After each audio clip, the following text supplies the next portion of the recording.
India में funded account बहुत famous हो रहे हैं और आप भी सोच रहे हैं उसको ट्राई करने का। तो चलो आपको बताता हूँ कि आप कहाँ से स्टार्ट करेंगे। आपको स्टार्ट करना चाहिए सीएफडी वाले मॉडल से। सीएफडी में भी बेसिकली जो टू स्टेप वाले अकाउंट्स होते हैं उससे आपको स्टार्ट करना चाहिए, क्योंकि जो टू स्टेप वाले अकाउंट होते हैं वो सबसे ज़्यादा वैल्यू फॉर मनी होते हैं और सबसे सस्ते भी होते हैं और एक बिगनर के लिए बेस्ट होते हैं। उसका सबसे मिनिमम वाला अकाउंट सिलेक्ट करो, 5K वाला अकाउंट। और टू स्टेप अकाउंट में भी आपको कुछ इंपॉर्टेंट रूल्स देखने ज़रूरी हैं।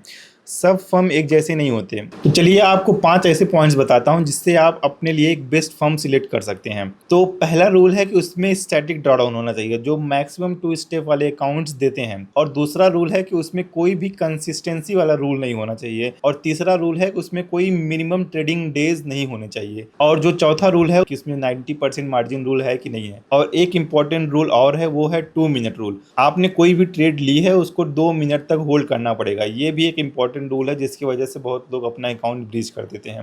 तो ये 5 रूल ऐसे हैं जो आपको देखने जरूरी हैं। तो चलिए मैं आपको 3 बेस्ट फर्म भी बता देता हूं जिसमें कम से कम रूल हैं और आप इजीली उसको पास कर सकते हैं। तो सबसे पहला फर्म है और सबसे फेवरेट फर्म है सबका, वो है फंडिंग पिप्स।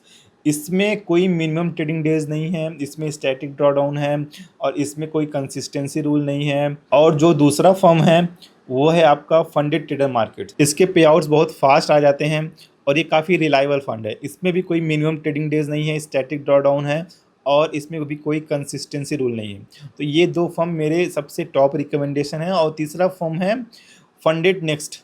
फंडेड नेक्स्ट भी आप देख सकते। बाकी और डिटेल में जानकारी लेनी है तो आप मेरे पेज को फॉलो करके रखिए, मैं आपको नेक्स्ट वीडियो में बताऊंगा।